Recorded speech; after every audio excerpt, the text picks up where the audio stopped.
The first thing she tasted was metal.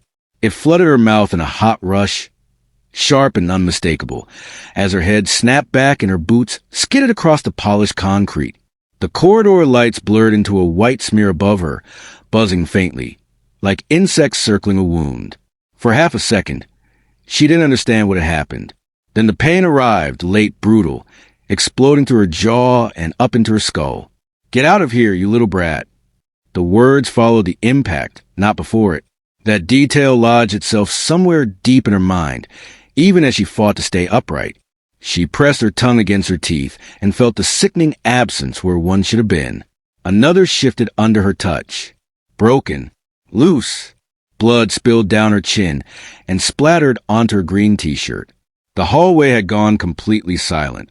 Recruits lined the walls in rigid formation, eyes wide, mouths half open. No one moved. No one breathed too loudly. They had all learned the rules here quickly. Survive the day. Keep your head down. Don't become a target. And she, small, stubborn, younger than most, had just become one. The instructor stood a few feet away, chest heaving, boots still half raised as if his body hadn't caught up with what he'd done. His face was red with fury, veins bulging along his neck. This wasn't the first time he'd humiliated someone. It was just the most violent.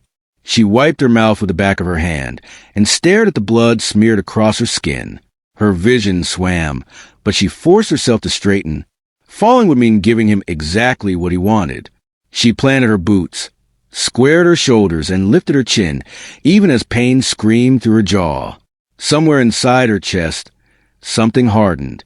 She didn't cry. That surprised even her. The door at the far end of the corridor opened with a soft click.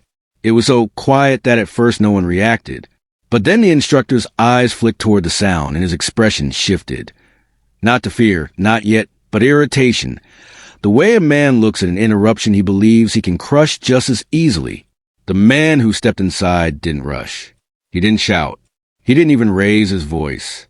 He walked, measured, controlled, each step steady, deliberate, boots striking the floor with a calm that felt almost unnatural in the charged air.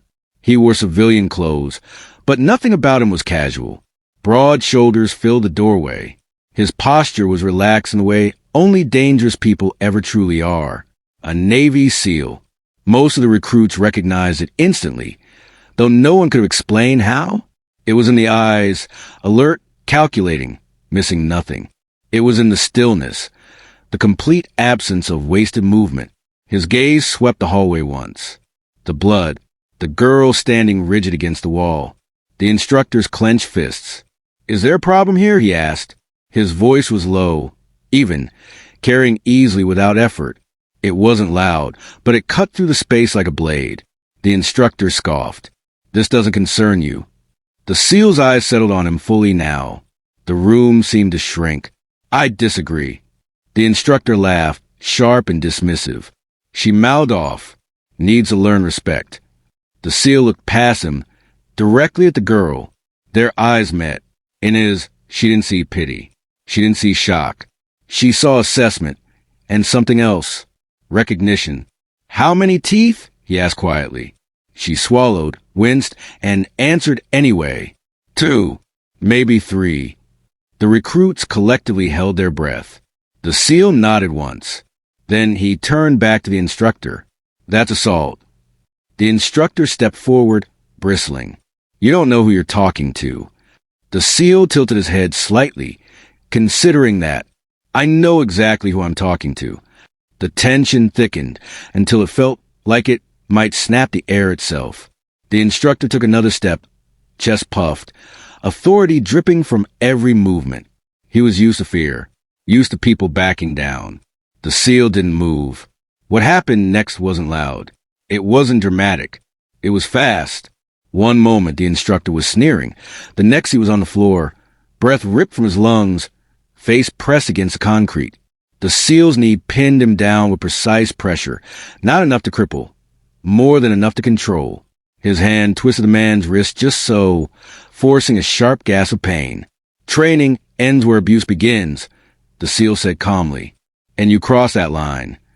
The recruit stared, stunned, as the man who had terrorized him was suddenly powerless. The hallway, once suffocating, seemed to exhale. Security arrived moments later, summoned by someone who had finally found their voice. The instructor was pulled to his feet, humiliated, silent now. His earlier rage drained into something small and brittle.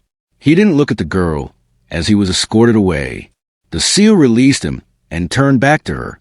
Up close, she could see the faint scars along his knuckles, the quiet wave of experience etched into his face. He crouched to her level, movement slow, non-threatening. "You should be in medical," he said. She nodded.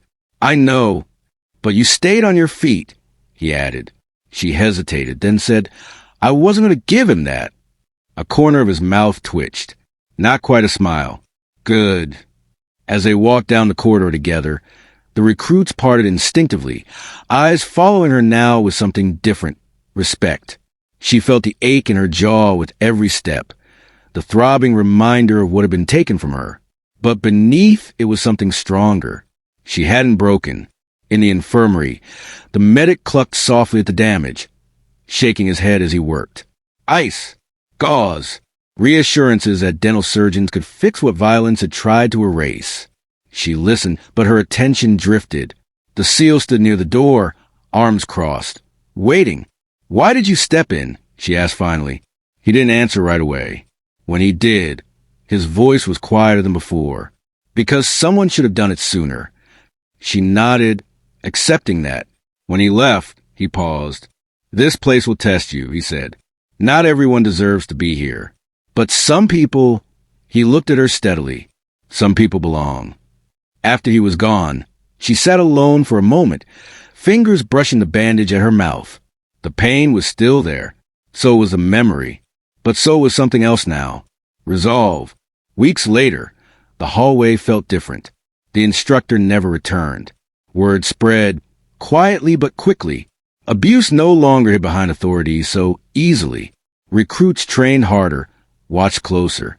And the girl, jaw healing, spirit unbowed, ran every drill with fire that surprised even her.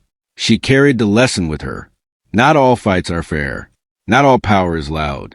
And sometimes the strongest response isn't rage, but standing your ground long enough for the right kind of force to arrive. She hadn't just survived that day. She'd been seen. And that made all the difference.